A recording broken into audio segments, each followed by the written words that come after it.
So hello from Croatia. It's also, here is 8 o'clock. It's not 9 o'clock.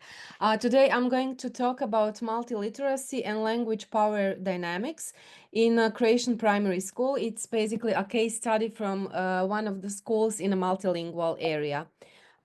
First of all, I would like to tell you a little bit about Croatia and its language landscape, and then to introduce you briefly to Croatian educational system.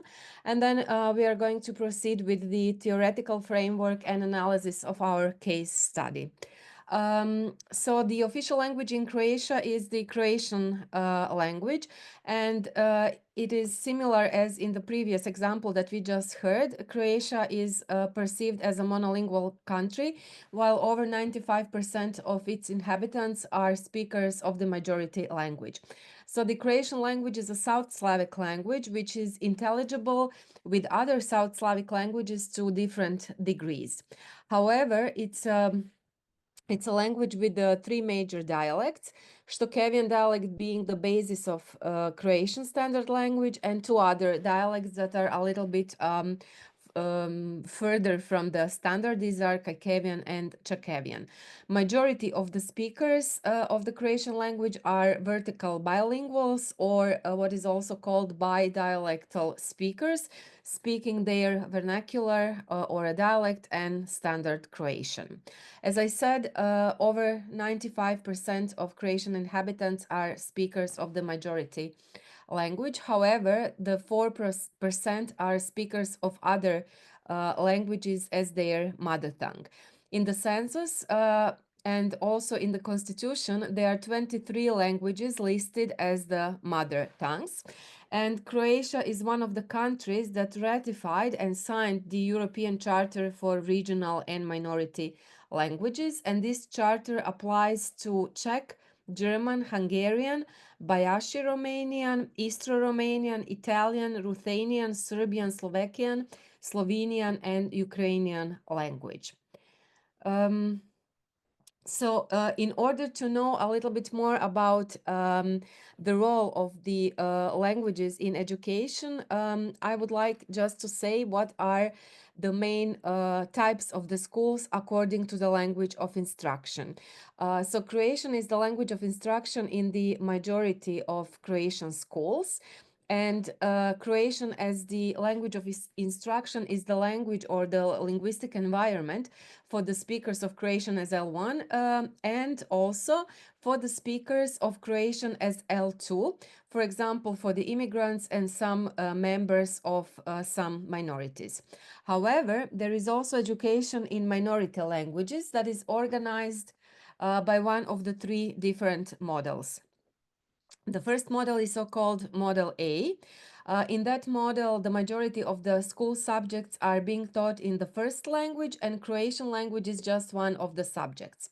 Then the Model B is a bilingual program, and the Model C is a program in Croatian language, but with the minority language and culture as one of the subjects. And the third types of schools, according to the language of instruction, are the schools in foreign languages. These are either the international programs or international schools, for example, British school or American school, or the schools that follow the Croatian curriculum, but that is taught in a foreign language. So if we look at the minorities and the three type of model three models of minority education, then we can see that some minorities basically use their right to have the education in all three models, while the other also use one model. So for example, the Serbian minority has the schools in all three models, so model A, B, and C, while for example, Roma minority or Albanian minority educates their members only in Model C. In the last academic year or the last school year, they were almost 300 schools that offered one of the three types of minority language and culture learning, which is quite a lot for a country of less than 4 million inhabitants. However, we should also say something about the foreign language learning. So, in Croatia, the first foreign language is obligatory subject from the first grade, meaning at the age of 6, the children start with a foreign language, while the second foreign language is the elective course or elective subject, and the students can take another foreign language in the fourth grade, meaning at the age of 10. So here we can see the number of students who are learning one of the foreign languages that are offered in Croatian educational system. So the majority of students learn English. It's over 70% of them, while the second most widely learned foreign language is German, and then it follows Italian, French, Hungarian, and so on. Um, our case study refers to the minority speakers of Roma language, or the members of the Roma minority. So, according to the last census, in Croatia, there are around 18,000 inhabitants who declared as Roma, which is 0.46%. So it's like less than 1% of the inhabitants. However, if we look at the local level, then this proportion of the inhabitants that belong to Roma minority is higher. For example, in Međimurje County, which is northwest part of Croatia, there is 6.6% of Roma inhabitants, while in one of the municipalities in this county, there is around 34% of minority speakers. The Roma minority lives in other parts of Croatia as well, and what is specific for this minority is that in Croatia they speak one of the three languages. So they speak Romani Chib, Bajaš Romanian, and Albanian language. There was a lot of issue within the minority about Bajaš Romanian, because the minority itself could not agree, is this a separate language, is it a dialect of Romanian, or it is just an archaic form of Romanian. Therefore, the expert group of the Council of Europe visited Croatia, did a lot of research and interview with the Roma minority speakers, and made a conclusion that the language spoken by a large number of members of Roma national minority should be referred as the Bajaš Romanian. So actually it contains both lexemes, so Bajaš as a dialect, and then the name of the language, which is Romanian.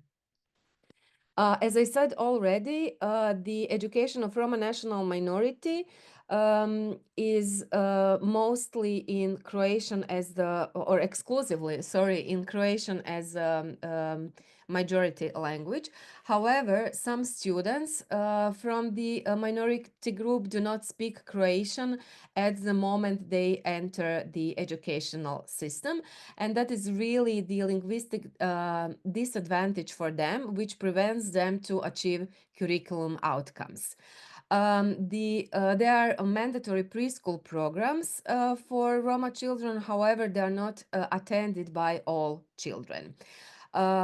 So in 2020, the Ministry of Science and Education introduced the curriculum for the subject language and culture of the Roma national minority for primary and secondary schools in Croatia, meaning this is a curriculum for the model C. That means all the children are educated in Croatian, but they are taking a separate subject of Roma language and culture. The principles of the curriculum include flexibility, interculturalism, and student-centered approach.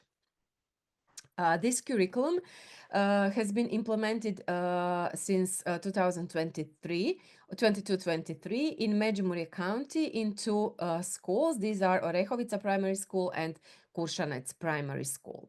This implementation was not without let's say, arguments or issues. And from the student or from the teacher's perspective, it requires a lot of cooperation and a lot of conversation with families and community, since some of the parents did not want their children to attend the class.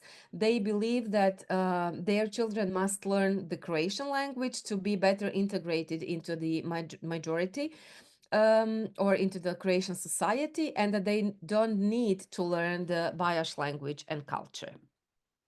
So the aim of our case study was to explore how this complex linguistic environment is represented in schools. Our theoretical background was to look at the schoolscape in the framework of developing multiliteracy. So the multiliteracy is a range of literacy practices beyond traditional reading and writing, which are essential in understanding how individuals engage with diverse linguistic and cultural resources. On the other hand, for in order to develop the multiliteracy, it is important to investigate the linguistic landscape of school, or so-called schoolscape. And schoolscape are all school spaces where everything is displayed. So these are all types of textual, visual, auditory, or combined school materials that can be found in all types of school spaces. Uh, so the schoolscape is a medium for shaping the language identity of multilingual students because it reflects both multilingualism and intercultural competence. However, this is also the medium through which a hidden curriculum can be implemented. So the hidden curriculum is curriculum that is not obvious, that is not official, but it's something that contains values to which the children are exposed.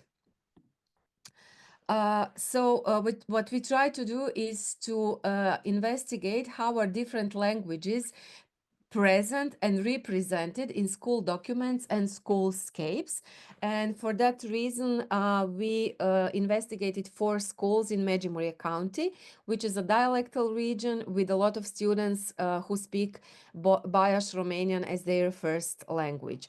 So basically, above 70% of the total pupils in those schools belong to the Roma minority. These schools also teach foreign languages, mainly English and German. And all the data, for the reason of the data protection, were labeled as A, B, C, and D. We applied 2 types of analysis. One is content analysis method that was applied to school documents, so school curriculum and school plan. And we also observed the schoolscape using the tourist guide technique. I'm not going to talk a lot about the documents. I just want to show you that the content analysis showed that in school curriculum and individual curriculum, the Croatian language was mentioned so many times, while Bayash Romanian was not mentioned at all, and we have only in one school mentioning Kajkavian dialect. We also looked at the schoolscape, how different languages and vernaculars are represented there in different types of texts written by different authors in all types of school space, entry hall, hallways, and classrooms. And here we can see some examples in different languages. So basically, the standard Croatian language is present at all levels, in all categories of text, in all types of school spaces. Here we can see a little bit more. Everything is written in Croatian. Here as well. The foreign languages are also represented, but not so frequently as Croatian standard language, but they're mostly present in language classrooms through teachers or just students' work. The Bayash Romanian and Croatian dialect, Kajkavian dialect, are the least represented in schoolscapes. Here we can see the example of a work that was done by students in Bayash Romanian. And we can also find in school hallways or entryways some bilingual work. So, for example, here as the main motto of the school, or here for the Mother's Day that was written in both languages. Here are also some students' work from the classroom. One of them was made for the European Day of Languages. If we look at different types of schoolscapes, then we see that in the entry hall, there is so-called representative content. So content about holidays, awards, awarded people, history of school, and though this is the area where we can find bilingual examples. In hallways, we can see a lot of student artworks, a lot of student text, less examples of bilingualism, but they are still represented in hallways. While in the classroom, we can see mostly student works that is made during formal education, and here we can find most bilingual examples containing students' vernacular. In summary, Croatian Standard Language is dominant both in school documents and in school linguistic landscape, and the Standard Croatian language is followed by foreign languages, English and German, and then less represented is Bayash Romanian, so the minority vernacular, and the least represented is majority vernacular Kharkivian dialect. However, it's really interesting to see that Bayash Romanian was not mentioned in the school documents, but it is still represented in the schoolscape.